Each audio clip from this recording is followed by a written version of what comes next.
నీ వల్ల వాళ్ళకి ఎంత పెద్ద సమస్య ఏందో తెలుసు కదా. నువ్వు వాళ్ళ ఇంట్లో ఎలా ఉంటున్నావు? నీకు సిగ్గులేదా అక్కడ ఉండడానికి? వాళ్ళు నీ మీద దయ చూపించి ఉండమన్నారేమో. అయినా ఉండడానికి నీకు బుద్ధుండక్కర్లేదా?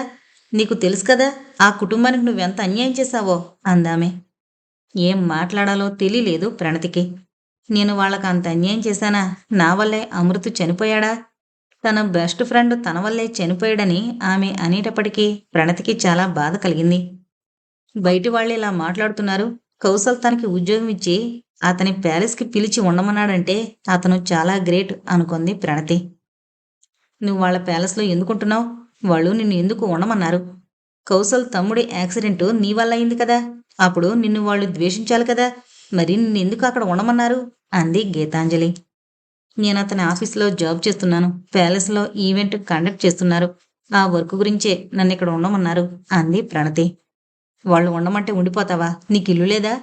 కౌసల్ ఆఫీస్ తప్ప నీకు ఇంకెక్కడా పని దొరకలేదా అంది గీతాంజలి ముఖం చిరాగ్గా పెట్టి. ప్రణతి మైండ్ బ్లాంక్గా మారింది. అంజలి తనతో ఇప్పుడు ఎందుకిలా కోపంగా మాట్లాడుతుందో ఆమెకి తెలియట్లేదు. తను కౌసల్ ఆఫీసులో జాబ్ చేయడం వల్ల ఆమెకొచ్చిన ఇబ్బంది ఏంటో ప్రణతికి అర్థం కాలేదు. కౌసల్ న్యూ ఇయర్ అరేంజ్మెంట్స్ కోసం ప్యాలెస్లో ఉండమన్నాడు. ఆ విషయానికి కౌసల్ ఇంట్లో ఎవరికీ లేని ప్రాబ్లం ఈమెకెందుకు కలిగింది అని కన్ఫ్యూజ్ అయింది. గీతాంజలి 3 ఏళ్ల క్రితం అమృత్ యాక్సిడెంట్ కేసు వాదించినప్పుడు కూడా తన వైపు చాలా కోపంగా చూసేదని గుర్తొచ్చింది ప్రణతికి. తాను తాగి కారు డ్రైవ్ చేసి యాక్సిడెంట్ చేసిందని, అందువల్లే అమృత్ చనిపోయాడని ఆమె కేసు వాదించింది. ప్రణతి ఎంత గుర్తు తెచ్చుకుందామని ట్రై చేసినా ఆ రాత్రి జరిగింది గుర్తు రాలేదు. కోర్టులో తను ఆ నేరం చేయలేదని చెప్పడానికి ఆమెకి ఏ ఆధారం, అవకాశం లేకుండా పోయాయి.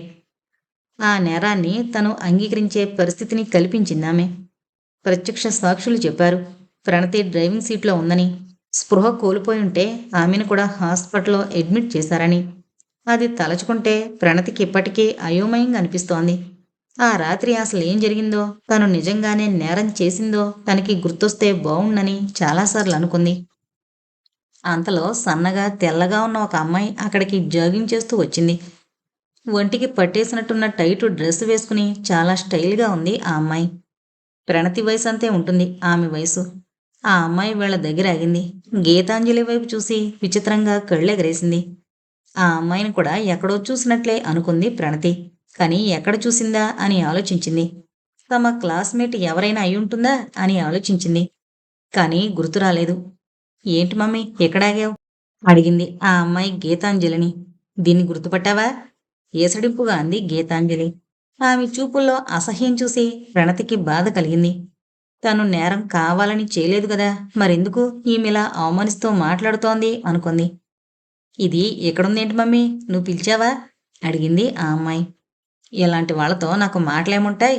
ఇక్కడే కౌసల్ ప్యాలెస్లో ఉంటోందట. ఈసారి ఎవరికి హాని తలపెట్టడానికి వచ్చిందో మరి అంది గీతాంజలి ప్రణతి వైపే క్రూయల్గా చూస్తూ. ఓ మై గాడ్, ఈమె ప్యాలెస్లోనా? అదెలా పాసిబుల్ అరుస్తున్నట్లుగా అడిగింది ఆ అమ్మాయి. ఇలాంటి క్యారెక్టర్లు ఇంతే. వాళ్ళకసలు క్యారెక్టర్ ఉంటే కదా డబ్బున్న అబ్బాయిల్ని ఎలా వలలో వేసుకోవాలో వీళ్ళకి బాగా తెలుసు. తిరిగినన్నాళ్ళు తిరిగి కావలసిన కాసులు చేతికందాక గాని వదిలి వెళ్లరు వీళ్ళు అంది గీతాంజలి.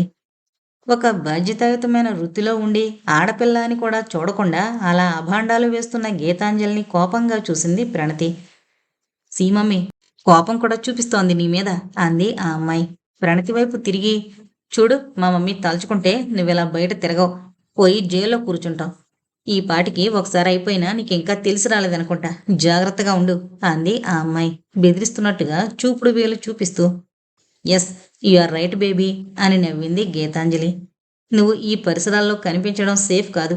ప్యాలెస్లో కూడా ఉండదు, వెళ్ళిపోయి ఇక్కడి నుండి అంది ప్రణతి వైపు కళ్ళెరజేసి చూస్తూ. తల్లి కూతుళ్ళిద్దరూ ప్రణతిని ప్యాలెస్ నుండి వెళ్ళిపోమని వార్నింగ్ ఇచ్చి అక్కడి నుండి కదిలారు. ప్రణతికి ఉక్రోషంతో కూడిన దుఃఖం కలిగింది. వాళ్ళిద్దరి మాటలకి మనసంతా వికలమైంది. చిచ్చి, ఏం మాట్లాడి వెళ్ళారు వాళ్ళు? నేను అబ్బాయిల్ని వలలో వేసుకునేదాన్నా? డబ్బుల కోసం ఇక్కడ ఉన్నానా? ఎంత అసహ్యంగా మాట్లాడారు. ఎందుకు నా మీద గీతాంజలికి అంత కోపం, వాళ్ళమ్మాయికి అంత అసహ్యం? కౌసల్ మీద వీళ్ళకి అభిమానమా, లేకపోతే నా మీద ద్వేషమా అనుకుంటూ తలవాల్చుకుని నెమ్మదిగా నడవసాగింది ప్యాలెస్ వైపు. ఆమె పక్క నుండి జాగింగ్ చేస్తున్న అతను స్లో అయ్యి ఆమె పక్కగా నడవసాగాడు. హలో అన్నాడు ప్రణతి వైపు చూస్తూ. పక్కకి చూసిన ప్రణతి వెంటనే జవాబు చెప్పలేదు. అతనే అన్నాడు మళ్ళీ. మిమ్మల్ని ఈ ఏరియాలో ఎప్పుడూ చూడలేదు, కొత్తగా వచ్చారా అడిగాడు ప్రణతిని. ఇక తప్పదన్నట్లుగా సమాధానమిచ్చింది ప్రణతి అవునని. ఇక్కడ మీ రిలేటివ్స్ ఉంటున్నారా, మీరెక్కడుంటున్నారు అడిగాడతను. వాళ్ళున్న చోటికి కనిపిస్తోన్న ప్యాలెస్ని చేత్తో చూపించింది ప్రణతి. ఆశ్చర్యపోయినట్లు కనిపించాడతను. అంతలోనే సర్దుకుని అవునా అన్నాడు. ఓ, కౌసల్ మీకు చుట్టాలా అన్నాడతను. కాదన్నట్లు తల ఊపింది ప్రణతి. మరి అన్నాడతను. ఆమె జవాబు చెప్పాలి అన్నట్లు ఆమె వైపే చూస్తున్నాడతను. జవాబు చెప్పే వరకు వదిలేలా లేడు అనుకుంది ప్రణతి. కౌసల్ తన బాస్ అని, పని గురించి ప్యాలెస్లో స్టే చేస్తున్నానని చెప్పింది ప్రణతి. అతని పేరు గోవింద్ అని చెప్పాడు. ఇంకా ఏవో ఒకటి మాట్లాడుతూనే ఉన్నాడు. మధ్య మధ్యలో ప్రశ్నలు అడుగుతూనే ఉన్నాడు. అతని ప్రశ్నలకు కొన్నింటికి అరకొరగా సమాధానాలు చెప్పింది, కొన్నింటికి చెప్పకుండా దాటబెట్టేసింది. ప్రణతి ప్యాలెస్లో అడుగు పెట్టే వరకు అతను పక్కనే నడిచాడు. ఆమె ప్యాలెస్లోకి వెళుతుండగా బై చెప్పి అక్కడి నుండి వెళ్ళిపోయాడు. ప్యాలెస్లోకి వెళ్ళేటప్పటికీ వెలుతురు తగ్గి చీకటి పడబోతోంది. లాన్లో సుధాకర్ కొంతమంది పనివాళ్లతో పనులు చేస్తున్నాడు. అవును మరి, పగలు రాత్రి అనకుండా పనులు చేసేస్తే అవుతాయి. చాలా వర్క్ ఉంది. తను కూడా రేపటి నుండి ఇంకాస్త ఎక్కువ సమయం వర్క్ కోసం కేటాయించాలి అనుకుంది ప్రణతి. గీతాంజలి ఆమె కూతురు చేసిన అవమానం ఆమె ఇంకా మర్చిపోలేకపోతోంది. వాళ్లతో తనకి ఎటువంటి శత్రుత్వం లేదు. అయినా తనని వాళ్ళు ద్వేషిస్తున్నారు అని వాళ్ల మాటల వల్ల ఆమెకు అర్థమైంది. కొంచెం ఎక్కువసేపే షవర్ చేసింది. మనసు భారం తగ్గి కొంత రిలీఫ్గా అనిపించింది. హెయిర్ బ్లో చేసుకుంది. కొత్తగా తను కొనుక్కున్న లైట్ పింక్ కలర్ డ్రెస్ వేసుకుంది. కిందకొచ్చింది. ఆ రోజు డిన్నర్కి కౌసల్ కూడా ఉంటాడని చెప్పింది వర్ధనమ్మ. అతను కూడా వచ్చాక కలిసి చేయొచ్చని డైనింగ్ టేబుల్ దగ్గర కూర్చుని అతనితో వర్క్ గురించి ఏమేం మాట్లాడాలో ఆలోచించుకోసాగింది. అన్నీ డీటెయిల్డ్గా డిస్కస్ చేయాలనుకుంది. కౌసల్ వచ్చి కూర్చున్నప్పుడు మాత్రం తనకి అతనితో మాట్లాడాలంటే కొంచెం టెన్షన్గానే అనిపిస్తుంది అనుకుంది. ఆ రోజు జరిగిన సంఘటనల గురించి ఆలోచనల్లోకి వెళ్ళిపోయింది ప్రణతి. హద్దులు దాటిందని కౌసల్ తనని గట్టిగా కోపడ్డం, డిస్టర్బ్ అయిన మూడ్ని నార్మల్గా తెచ్చుకోవడానికి ట్రై చేస్తూ తను వర్క్ చేయడం, ఈవినింగ్ వాక్కి వెళ్ళినప్పుడు గీతాంజలి ఆమె కూతురు కనిపించడం, వాళ్ళు అవమానించడం గుర్తొచ్చింది. ఎప్పుడూ ఎవరో ఒకరి కోపానికి గురవడం, ఎవరో ఒకరు చేసే అవమానాలకు లోనవడం ఇలా అవుతోంది. ఇక నుండి ఎవరు నన్ను అవమానించినా నేను ఊరుకోను, తిరిగి సమాధానం చెప్తాను అనుకుంది. కౌసల్ వచ్చి కూర్చున్నాడు. అతను మార్నింగ్ అరవడం గుర్తొచ్చి ఇప్పుడు ఏ మూడ్లో ఉన్నాడనుకుంటూ అతని వైపు చూసింది. అతని ముఖంలో ఏ భావాలు తెలియడం లేదు. చిరునవ్వునవి ఊరుకుంది. ఆ రోజు చేసిన పనులు అతను అడిగితే చెప్పచ్చు, లేకపోతే లేదు. డిన్నర్ చేసేసి గదికి వెళ్ళిపోవాలి అనుకుంది. తను చేసిన పనుల్లో ఏదైనా నచ్చకపోతే మళ్ళీ అరుస్తాడేమో, ఇంకా నాకు నైట్ అంతా నిద్ర పట్టదు అని ఆలోచించుకోసాగింది. ఆ రోజు చేసిన పనులు చెప్పడమే బెటర్. వాటిలో ఏదైనా అతనికి నచ్చకపోతే చెప్తాడు, దాన్ని సరిదిద్దచ్చు. అయినా కౌసల్ నా మీద అరిచినా నాకు పర్వాలేదు. అతనికి నా మీద అన్ని హక్కులు ఉన్నాయి. అతను ఏమన్నా ఏం చేసినా నాకు ఇష్టమే అనుకుంది ప్రణతి. వాళ్ళకి డిన్నర్ అన్ని ఏర్పాట్లు చేసేసి వర్ధనమ్మ అక్కడి నుండి వెళ్ళిపోయింది. ఆమె ఆలోచనల్లో ఉండడం చూసి కౌసల్ అడిగాడు, ఆ రోజు ఏమేం పనులు జరిగాయని. చెప్పింది ప్రణతి. అతను సాటిస్ఫై అయినట్లుగా తలాడించాడు. వర్క్ విషయం మాట్లాడాక ఇంకేమీ మాట్లాడకుండా కూర్చుంది. ఆమె ఇంకేమీ మాట్లాడకపోవడంతో అతను కూడా మౌనంగా డిన్నర్ చేసాగాడు. అసంకల్పితంగా ప్రణతి వైపు చూశాడు. ఆమె ముఖం కొంచెం వాడున్నట్లు అనిపించింది కౌసల్కి. పొద్దున్న తను అరవడం వల్లేమో అనుకున్నాడు. అప్పుడు అతనే అడిగాడు ఆ మర్నాడు ఏమేం పనులు చేయబోతున్నారని. అతను ఏమడిగినా చిన్న చిన్న సమాధానాలు చెప్పసాగింది. కౌసల్లో పంతం హెచ్చింది. తరచి తరచి ఆమెను పనుల గురించి ప్రశ్నలు అడగసాగాడు. అతను మాట్లాడుతూ ఉండేసరికి ప్రణతి కూడా బాగానే మాట్లాడింది అతనితో. ఈవినింగ్ వాక్కి వెళ్ళానని చెప్పింది. ఓ గుడ్, వాకింగ్కి వెళ్ళావా? ఏం జరిగిందక్కడ అన్నాడు కౌసల్. ఆమె ముభావంగా ఉండడానికి అక్కడ ఏదైనా జరిగిందా అందుక అన్న సందేహం కలిగింది అతనిలో. గీతాంజలి కనబడిన విషయం అతనికి చెప్పాలనుకుని మళ్ళీ ఆగిపోయింది. అమృత్ మరణం తర్వాత కౌసల్ ప్రణతితో ఎప్పుడూ కోపంగానే ప్రవర్తించేవాడు. ఈ మధ్య కొంచెం బాగానే ఉంటున్నాడు. ఇప్పుడు గీతాంజలి కనిపించిన విషయం చెబితే జరిగిందంతా మళ్ళీ అతని కళ్ళ ముందు నిలుస్తుంది. మనసుకి గట్టిగా తగిలిన ఆ దెబ్బ మళ్ళీ తలచుకుని ఎలా రియాక్ట్ అవుతాడో. పాత గాయం రేపడం వల్ల ఈ ఈవెంట్ వరకు డిస్టర్బ్ అవ్వచ్చు. తన ఉద్యోగం కూడా రిస్క్లో పడచ్చు. ఇంకా తనని ఈ ప్యాలెస్ నుండి కూడా వెళ్ళిపోమనొచ్చు. గీతాంజలి విషయం చెప్పకుండా ఉంటే అదంతా జరిగే అవకాశం లేకుండా చూసుకోవచ్చు అనుకుని ప్రణతి ఆ విషయం కౌసల్కి చెప్పకూడదని నిర్ణయించుకుంది. ప్రణతి ఆలోచనల్లో పడ్డంతో అక్కడ ఎవరో కనిపించుంటారని అర్థమైంది కౌసల్కి. ఎవరు కనిపించారక్కడ? నీకు తెలిసిన వాళ్ళెవరైనా కనిపించారా? అడిగాడు. అతని అవగాహనకి ఆశ్చర్యపోయింది ప్రణతి. అతనికి అన్ని తెలివితేటలు ఉన్నాయి కాబట్టే ఇంత త్వరగా బిజినెస్లో ఎదిగాడు అనుకుంది.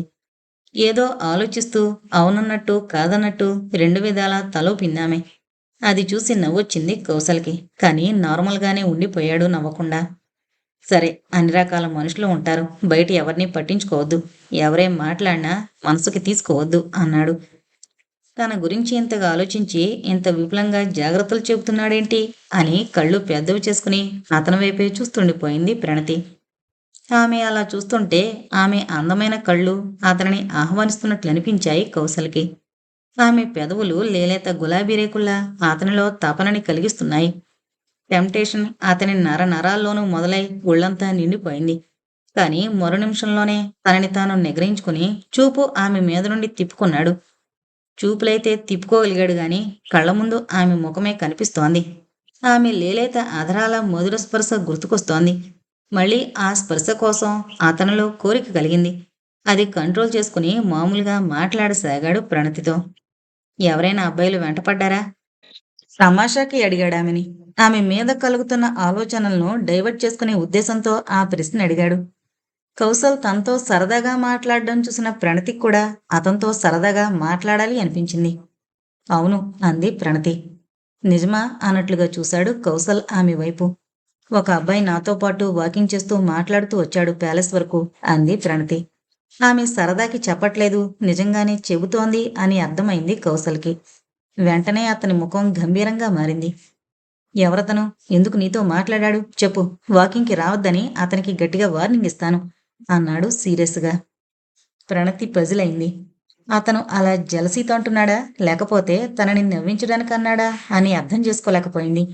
అది అర్థమవ్వాలంటే అతనిని ఇంకొంచెం మాట్లాడించాలి అనుకుంది. నిజంగా జెల్సీ అయితే తన మీద ప్రేమ ఉన్నట్లేనని భావించొచ్చని ఆమె ఆలోచన. అతని పేరు గోవింద్. అయినా అతను వాకింగ్ చేస్తే మనకేంటి నష్టం? వాకింగ్ చేయొద్దని మనం ఎందుకు వార్నింగ్ ఇస్తాం? అడిగింది అమాయకంగా ముఖం పెట్టి. వాడెవడో వాకింగ్ చేసుకుంటే నాకేంటి? వాడెవడో వాడి తోవన వాడు నడుచుకుని పోతే నాకు ప్రాబ్లం ఏముంటుంది? నీతో మాట్లాడమే నాకు నచ్చలేదు అన్నాడు కొంచెం కోపంగా. అతని కోపం నిజమైందేనని ఆమెకు అర్థమైంది. మామూలు మాటలే మాట్లాడాడు నాతో. నేను కొత్తగా ఈ ఏరియాలో కనిపించానని అడిగాడు అంది ప్రణతి. కొత్తగా నువ్వు ఈ ఏరియాలో కనిపిస్తే వాడికేంటి? నా మనుషులతో మాట్లాడాల్సిన పనే లేదు అతనికి. నిన్ను మాట్లాడించాలని చూడడం అంటే నాతో పోటీ పడుతున్నట్లే కదా. నేనెందుకు ఊరుకుంటాను అన్నాడు కౌసల్. అయితే నా గురించి ఏమైనా చేస్తావా అడిగింది ప్రణతి. ఆ మాటకి కౌసల్ ఏమీ సమాధానం చెప్పలేదు. అప్పటికే ఆవేశంలో ఎక్కువ మాట్లాడేసి బయటపడిపోతున్నానా అన్నట్లు ఇంకేమీ మాట్లాడకుండా కూర్చున్నాడు. అతనెవరో నాతో మాట్లాడితే నీకేమైంది?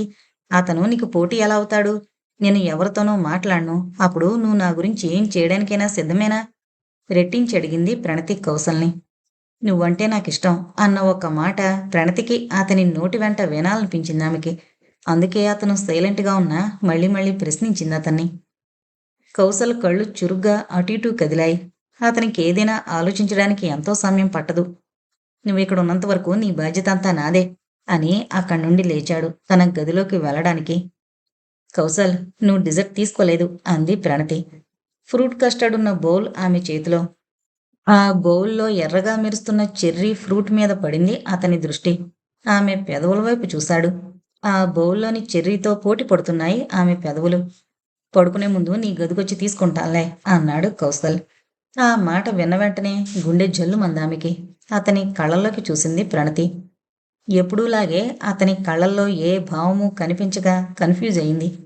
కౌసల్ క్యాజువల్గా అన్నాడో మరింకేదైనా ఉద్దేశంతో అర్థం కాలేదామెకి. కానీ అతని మాట మాత్రం ఆమె మానస సరోవరంలో అలజడి రేపింది. మల్లెపువ్వుని ఆవరించిన మంచులా ఆమెని సిగ్గు ఆవరించింది. అతను వెళుతున్న వైపే చూస్తుండిపోయింది. అతను నా గదికొస్తే అతని దగ్గరతనంలో తను మామూలుగా ఉండగలదా? గుండె వేగంగా కొట్టుకోసాగింది. అప్పుడు అలా ఎగసిపడుతున్న గుండెల మీద అతని చూపు పడితే ఇంకేమైనా ఉందా?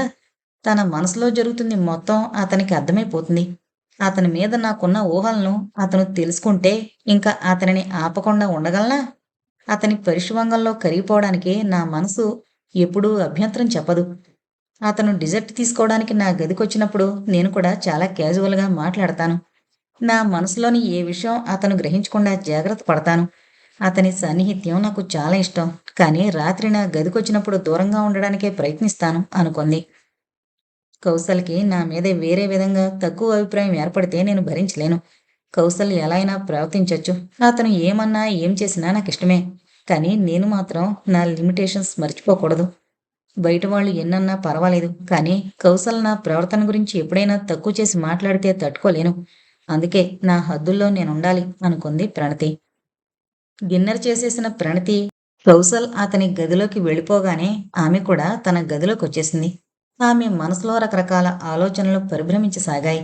న్యూ ఇయర్ ఈవెంట్కి సంబంధించిన వర్క్, గీతాంజలి చేసిన అవమానం, కౌసల్ మీద ప్రేమ, అమృతిని కోల్పోయిన బాధ, దూరమైన తన కుటుంబం ఆమె మస్తిష్కంలో కందిరీగల్లా రొదపెట్టాయి. ఎన్నో రకాల ఆలోచనలు ఒక్కసారే అన్ని వైపుల నుండి ముసురుకునేసరికి ఆమె మైండ్ అంతా అల్లకల్లోలం అయిపోయినట్లయింది. తల తిరుగుతున్నట్లయింది. బాల్కనీలోకి వెళ్ళి అక్కడున్న కుర్చీలో కూర్చుని కళ్ళు మూసుకుంది. చల్లగాలి ఆమె శరీరాన్ని స్పృశిస్తూ హాయిని కలిగించసాగింది. ఆమె మనసంతా కౌసల్ ప్రేమ మీద లగ్నం చేసింది. అది తప్ప ఇంకేమీ గుర్తుకు రానంత డీప్గా మనసుని కేంద్రీకరించింది. ఆమె మనోఫలకం మీద కౌసల్ వదనం తప్ప ఇంకేమీ కనిపించడం లేదు. అతని మనోహరమైన చిరునవ్వు గుర్తు తెచ్చుకుంది. ఎప్పుడూ గంభీరంగా ఉండే కౌసల్ నగుమోముతో చాలా అరుదుగా దర్శనమిస్తాడు. అలాంటి అరుదైన అతని మనోహర రూపాన్ని ఆమె మైండ్ ఎప్పుడో క్లిక్ చేసి పెట్టుకుంది. అతని సుందర వదనాన్ని దర్శిస్తూ తనని తాను మరిచిపోయి చాలాసేపు కూర్చుంది బాల్కనీలోనే. కొంతసేపటికి ప్రణతి మనసంతా ప్రశాంతంగా మారింది. కొత్త ఉత్సాహం ఆమెలో ప్రవేశించింది. అతని ప్రేమ తోడుంటే చాలు, జీవితంలో ఎంతటి పరిస్థితులనైనా ఎదుర్కోవచ్చుననే ధైర్యం కలిగింది ప్రణతిలో. కుయ్ కుయ్యమంటూ చిన్నగా మురుగుతూ హ్యారీ ఆమె కాళ్ళ దగ్గర తిరుగుతుంటే కళ్ళు తెరిచి దాని దగ్గరకు తీసుకుంది. అది ప్రణతి నుండి అటెన్షన్ కోరుకుంటోంది. చాలాసేపయింది నన్ను టచ్ చేసి అన్నట్లుగా హ్యారీ ఆమెని తాకుతూ ఆనందం పొందుతోంది. అది గమనించిన ప్రణతి దాన్ని దగ్గరకు తీసుకుని కాసేపు దాని తల మీద నిమిరింది. హ్యారీ మరింతగా ఒదిగిపోయింది ప్రణతి చేతుల్లో. కౌసల్ పడుకునే ముందు తన గదికొచ్చి డిజర్ట్ తీసుకుంటానని అనడం గుర్తొచ్చింది ప్రణతికి. తన హద్దుల్లో తనుండాలి, అతని మీద తన ఇష్టాన్ని ప్రదర్శించకూడదు అని అప్పటి వరకు అనుకున్నవన్నీ అనవసరమైన ఆలోచనలుగా అనిపించసాగాయి. కౌసల్ ప్రేమలో తరించడం కంటే జీవితానికి మరే పరమావధి లేదన్నట్టుగా అనిపించసాగింది. కౌసల్ మీద ప్రేమ ఆకాశమంత ఎత్తుగా, సముద్రమంత లోతుగా ఉన్నట్లు ఫీల్ అయింది. కౌసల్, ఎందుకు నీ మీద నాకింత ప్రేమ? అది ఎంత, ఎందుకు అంటే నేను చెప్పలేను. నాది అవధుల్లేని ప్రేమ, షరతుల్లేని ప్రేమ, ఆంక్షలు లేని ప్రేమ, కాంక్షలు లేని ప్రేమ. నువ్వు నాకు తిరిగి ఏమి ఇవ్వకపోయినా పర్వాలేదు. నీ నుండి నా కోసం నేను ఏమీ కోరుకోవడం లేదు. నీ నుండి నేను కోరుకుంటున్నాను, కానీ అది నీకోసమే. నువ్వెప్పుడూ సంతోషంగా, సుఖంగా ఉండాలి. ఇదొక్కటే నేను నీ నుండి కోరుకునేది. నీ ఆనందం కోసం నేను ఏం చేయడానికైనా సిద్ధమే. నువ్వు నన్ను ప్రేమించకపోయినా తట్టుకోగలను, కానీ ద్వేషిస్తే మాత్రం తట్టుకోలేను. నాకు ఊహ తెలిసాక ఆత్మీయతనందించినవాడు అమృత్. అతని మృతికి నేను కారణమయ్యాను అనడంతో నేనెంత కుంగిపోయానో నువ్వు ఊహించలేవు. అతని మరణం నీకు కూడా చాలా బాధాకరమని నాకు తెలుసు. నువ్వు ఆ బాధలోంచి కొంచెం బయటపడి న్యూ ఇయర్ వేడుక జరిపించడం నాకు చాలా సంతోషంగా ఉంది. ఆ పనులన్నీ నా చేతుల మీద జరగడం ఇంకా ఇంకా సంతోషంగా ఉంది. నువ్వు నన్ను దగ్గరకు తీసుకున్న మధురమైన క్షణాలు నా జీవితంలో మరుపురాని అపరూప క్షణాలు. వాటిని ఎప్పటికీ నా గుండెల్లో భద్రపరుచుకుంటాను. నా ప్రాణం ఉన్నంత వరకు ఈ గుండె నీకోసమే కొట్టుకుంటుంది. నా శరీరంలోని అణువణువు నీకోసమే. నా ఆశ, నా శ్వాస, నా మనసు, నా తనువు, నా సర్వస్వం నీకోసమే. నువ్వు నాకు ప్రాణం కంటే చాలా చాలా ఎక్కువ. ప్రణతి కౌసల్తో మానసికంగా మమేకమవుతోంది. సృష్టి మొదలైన చోట అతని సాన్నిహిత్యంలో అతనితో ఏకమవుతోంది. అనంతమైన ప్రేమాంబుదిలో అతనిలో లీనమవుతోంది. అతను ఆమెలోనే ఉన్నాడు, ఆమె అతనిలోనే ఉంది. ఇద్దరూ ఒక్కటిగానే ఉన్నారు. శరీరాలు వేరైనా ఇద్దరూ ఒక్కటే అన్న భావన ఆమెని ఆక్రమించుకుంది. ఆమె ఊపిరి ఉన్నంత వరకు అతని ఉనికి ఆమెతోనే ఉంటుందని ఆమెకు అర్థమైంది. ఇక కౌసల్ దగ్గర ఆమెకి ఏ హద్దులు లేవు. ఆ రాత్రి అతను తన గదికి ఏ సమయంలోనైనా రావచ్చని ఆశగా ఎదురు చూడసాగింది ప్రణతి. ఆమె నిరీక్షణ గురించి దానికి కూడా తెలిసిపోయినట్టు హ్యారీ కూడా నిద్రపోకుండా అటు ఇటు పచార్లు చేస్తోంది. కౌసల్ కోసం నేను ఎదురు చూస్తున్నానని నీకు కూడా అర్థమైందా? నువ్వు కూడా ఎదురు చూస్తున్నావా? అని నవ్వింది ప్రణతి. అప్పటికే చాలా రాత్రవడంతో కౌసల్ వస్తాడో రాడో తెలియలేదు ప్రణతికి. మర్నాడు ఉదయాన్నే మళ్ళీ చేయవలసిన పనులు చాలా ఉన్నాయి కాబట్టి ఇక నిద్రకు ఉపక్రమించింది. గది తలుపులు దగ్గరకు వేసి గదిలోని లైట్ ఆఫ్ చేసి బెడ్ ల్యాంప్ ఆన్ చేసింది. బెడ్ మీద పడుకుంది. కౌసల్ డోర్ ఓపెన్ చేసుకుని లోపలికొచ్చాడు. అతనొచ్చిన శబ్దానికి హ్యారీ చిన్నగా మురిగింది. అది కౌసల్ని పలకరిస్తోందా లేకపోతే ప్రణతికి అతనొచ్చాడని చెబుతోందా అన్నట్టుంది. ప్రణతి ఒక్కసారిగా బెడ్ మీద నుండి లేచింది. అతనప్పుడు తన గదిలోకి రావడం ఊహించకపోవడంతో తడబాటుకు లోనైంది. ఆ అలజడికి ఆమె హృదయ స్పందన పెరిగింది. ఆమె ఏ దృశ్యం అతని కంటపడకూడదని అనుకుంటుందో అదే దృశ్యం అతను చూడనే చూశాడు. అప్రయత్నంగా గుండెల మీద చెయ్యి వేసుకుంది. అతను తల తిప్పుకున్నాడు. స్త్రీ సహజమైన సిగ్గుతో క్షణం పాటు ఏం మాట్లాడాలో తెలియలేదు ఆమెకి. కౌసల్ తల తిప్పుకోవడంతో ఆమె కూడా ఆ భావంలో నుండి తేరుకుంది. డోర్ నాక్ చేయొచ్చు కదా అంది ఇంకేమనాలో తెలియక. నువ్వు డోర్ క్లోజ్ చేసుకోలేదు అన్నాడు కౌసల్. ఎందుకొచ్చావు అడిగింది ప్రణతి. నాకు కనిపించి తీయని బాధతో నాకు రాత్రంతా నిద్ర లేకుండా చేయడానికా మనసులో అనుకుంది. నా డిజర్ట్ నాకు ఇస్తే తీసుకుని నేను వెళ్ళిపోతాను అన్నాడు కౌసల్. అదిగో టేబుల్ మీద ఉంది డిషు. నువ్విక్కడికి వస్తానన్నావని నీకోసమే తెచ్చుంచాను అంది ప్రణతి టేబుల్ మీదున్న డిష్ని కళ్ళతోనే చూపిస్తూ. నువ్వివ్వు అన్నాడు కౌసల్. ప్రణతి టేబుల్ దగ్గరికి వెళ్ళి దాని మీదున్న డిష్ ఓపెన్ చేసి అందులోని డిజర్ట్ ఒక బౌల్లో వేయసాగింది. వెన్నెల పూలు పూసినట్లున్న ఆమె చెక్కిళ్ళు, వాటి మీదకి మెరుస్తూ వేలాడుతున్న జోకాలు అతని మదిని చెదరగొడుతున్నాయి. అతని ప్రమేయం లేకుండానే ఆమె వైపు అడుగులు వేశాడు. కుడి చేతితో ఆమె నడుమును చుట్టేసి తన వైపుకు లాక్కున్నాడు. నాకు కావలసిన డిజర్ట్ ఇది కాదు అని ఆమె చేతిలోని బౌల్ని పక్కన పెట్టాడు. ప్రణతి మనసు పోరు పెడుతోంది. అతను ఏమడిగినా అడ్డు పెట్టకుండా ఆనందంగా అందేవమని. అతని బిగువైన కౌగిలిలో బందీ అవ్వాలని ఆమె అందం తాతాలాడుతోంది. మరేంటన్నట్లుగా అతని కళ్ళలోకి చూసింది ప్రణతి. ఆమె అదరాల వైపు చూశాడు కౌసల్. సిగ్గుతో కళ్ళు మూసుకుంది ప్రణతి. నా సర్వస్వం నీ సొంతం. నువ్వు ఎప్పుడు నన్ను పర్మిషన్ అడగనవసరం లేదు. ప్రణతి మనసు అతని మనసుకి సందేశం పంపుతోంది. ఆమె పెదవులందుకుని చాలా తమకంతో ముద్దాడాడు. Dessert is so sweet and tasty అన్నాడు కౌసల్. ప్రణతి అతన్ని గట్టిగా కౌలించుకుంది. ఆమె చేతులు అతని వీపుని చుట్టేశాయి. ఇద్దరి మధ్య చొరబడ్డానికి గాలి కూడా శాసించలేకపోయింది. వెచ్చని అతని కౌగిలిలో ఆమెకి కాలం అక్కడే ఆగిపోతే బావుండనిపించింది. కాలం స్తంభించిపోయింది. ప్రణతికి మాటల్లో చెప్పలేనంత వివసత్వం కలిగింది. తనలోని ప్రతి జీవకణం ఒక ప్రేమకణంగా మారిపోయినట్లు, అవి ఒక్కొక్కటి కౌసల్లో కరిగి కలిసిపోతున్నట్లు అనిపించింది. సాగర సంగమంలో నది ఏకత్వం పొందినట్లు తనను తాను మరిచిపోయి అతనిలో నిండిపోయిందామె. తనంటూ ప్రత్యేకంగా ఒక అస్తిత్వం తనకు లేనట్లుగా అయిపోయింది. కానీ చెప్పలేనంత ఆనందం ఆమెను చుట్టేసింది. ఆమె అదరాలు అమృత కలశాల్లా అద్భుతంగా అనిపించే ఆమె అదరామృతాన్ని గ్రోలుతూ కౌసల్ కూడా స్వర్గంలో విహరిస్తున్నట్లుగా అనుభూతి చెందాడు. కొంచెం సేపటికి హ్యారీ గట్టిగా మురిగేసరికి ఉలిక్కిపడి ఇహలోకంలోకొచ్చాడు కౌసల్. చటుక్కున ఆమె పెదవుల్ని విడిచి ఆమె కౌగుల నుంచి దూరం జరిగాడు. ఒళ్లంతా గాలిలో తేలుతున్నట్లుగా ఉంది ప్రణతికి. మదువు తాగింది అతనైతే తనకెందుకంత మొత్తు కలిగింది అనుకుందామే. కాని సమాధానం దొరకలేదు.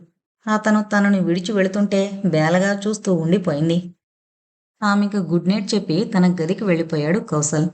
అతను వెళ్ళిపోయాక తలుపు వేసుకోవడం కూడా మరిచిపోయి అలానే మంచంపై వాలిపోయింది. బెడపై వాలగానే ఆమె గాఢమైన నిద్రలోకి జారుకుంది. ఆమె మనసు మధుర లోకాల్లో విహరిస్తూ ఆమెకు కౌసల్తో అమర సుఖాలను స్వప్నలోకంలో అందించింది. ఉదయాన్నే లేచిన ప్రణతికి తన బెడ్ మీద పడుకుని నిద్రపోతున్న కౌసల్ కనిపించాడు. అతను వెళ్ళినట్లే వెళ్ళి తిరిగి తన గదిలోకొచ్చాడా? తాను కలలో అనుభవిస్తున్నాను అనుకున్న స్వర్గసుఖాలు నిజంగా జరిగినవేనా అనుకుంది. ఒక్కసారిగా సిగ్గు ముంచుకొచ్చింది. బుగ్గలలో గులాబీలు పూసాయి. కళ్ళెత్తి అతన్ని చూడాలంటే సిగ్గుగా అనిపించింది. కాని మెల్లగా కనురెప్పలనెత్తి ప్రేమగా అతని నుదుటి మీద ముద్దు పెట్టుకుని బెడ్ దిగింది. అతను తన బెడ్ మీద తన పక్కన పడుకుని నిద్రపోవడం ఆమెకు చాలా ఆశ్చర్యంగా, అదే సమయంలో అద్భుతంగా అనిపించింది. ఇదేం కొత్త జీవితం తంది. కౌసల్ ప్రేమలో రాత్రంతా కరిగిపోయి ఉదయాన్నే అతనిని తన బెడ్ మీద చూడడం కొత్త కొత్తగా ఉంది అనుకుంది. అప్పుడే హ్యారీ గట్టిగా మురిగేసరికి మెలకు వచ్చింది ప్రణతికి. గబుక్కన మంచం మీద చూసుకుంది. కౌసల్ కనిపించలేదు. రాత్రి జరిగింది గుర్తు చేసుకోసాగింది. కౌసల్ తన గదిలోకొచ్చి తనని ముద్దు పెట్టుకుని గుడ్ నైట్ చెప్పి వెళ్ళిపోయాడు. అతను రాత్రంతా తన బెడ్ మీద పడుకునున్నట్టు తనకి కలొచ్చింది అనుకుంది. అప్పటి వరకు తను అనుభవిస్తోంది ఒక కళ అని అర్థమై చాలా బాగుంది కదా కళ. ఎప్పుడు నిజమవుతుందో తామిద్దరం కలిసి పడుకోవడం, అతను పడుకునుండగా తను ముందుగా లేచి నిద్రిస్తున్న అతన్ని చూసి ఆనందించడం, త్వరగా తయారై అతనికి కాఫీ తెచ్చి నిద్రలేపడం అనుకుని నిట్టూర్చిందామె. ఆ రోజు త్వరగా రెడీ అవ్వాలని మొదటే అనుకోవడంతో రెడీ అవసాగింది. స్కై బ్లూ కలర్ చూడీదార్ వేసుకుని హెయిర్ పోనీ కట్టుకుంది. చిన్న బొట్టు పెట్టుకుని కళ్ళకి కాటుకు పెట్టుకుంది. ఆమె సాధారణంగా తయారైతే చాలు అసాధారణమైన అందంతో మెరిసిపోతుంది. రెడీ అయ్యి గదిలో నుండి బయటకొచ్చింది. వర్ధనమ్మ కనిపిస్తే అడిగింది కౌసల్ గురించి. జిమ్లో ఉన్నాడని చెప్పింది వర్ధనమ్మ. ప్రణతి కూడా జిమ్ వైపు వెళ్ళింది. ఆమె వెళ్ళేసరికి అతను వర్కౌట్స్ చేస్తూ కనిపించాడు. అతనితో వీలైనంత ఎక్కువ సమయం గడపాలని అతను జిమ్లో ఉన్నాడని తెలిసినా అతని దగ్గరికి వచ్చింది. కానీ కౌసల్ దగ్గర అతని పర్సనల్ ట్రైనర్ ఉండడంతో అక్కడక్కడే నెమ్మదిగా వాకింగ్ చేస్తూ గడిపింది. అతన్ని చూస్తూ టైం స్పెండ్ చేయడం చాలా బాగుంది ప్రణతికి. జిమ్ అయ్యాక త్వరగానే ఫ్రెష్ అయి వచ్చేశాడు కౌసల్. అతను వచ్చే వరకు వెయిట్ చేసి అతను వచ్చాక ఇద్దరూ కలిసి బ్రేక్ఫాస్ట్ చేశారు. ఆమె అప్పటి వరకు చేసిన వర్క్ గురించి, ఆ రోజు చేయబోయే పనుల గురించి అతనితో వివరంగా మాట్లాడింది. కౌసల్ కొన్ని విషయాల్లో ఆమెకు సూచనలిచ్చాడు. ఇవాళ నువ్వు చేయవలసిన ఇంపార్టెంట్ పనుల్లో ఒకటి మనం ఇన్వైట్ చేయవలసిన గెస్టుల లిస్టు తయారు చేయడం. ఎప్పుడు ఉండే లిస్టు నీకు ఫార్వర్డ్ చేస్తాను. ఇంకా కొన్ని కొత్త పేర్లు చేర్చవలసి ఉంటుంది. ఆ లిస్టు కూడా నీకు పంపుతాను. నువ్వు లిస్టు ప్రిపేర్ చేసి ఉంచితే వాటిల్లో తీసేయవలసినవి, చేర్చవలసిన పేర్లు నేను చూసి ఫైనల్ చేస్తాను అన్నాడు కౌసల్. మరి ఇన్విటేషన్ ఎలా ఉంటే బాగుంటుంది అడిగింది ప్రణతి. ఎస్, నెక్స్ట్ అదే చెప్పబోతున్నా. నువ్వు ఎలాంటి ఇన్విటేషన్ బాగుంటుందో ఆలోచించి 4-5 మోడల్స్ సెలెక్ట్ చేసి పెట్టు. నేను ఈవినింగ్ వచ్చాక అది కూడా డిసైడ్ చేసేద్దాం అన్నాడు కౌసల్. కౌసల్ ఆఫీస్కి వెళ్ళిపోయాడు.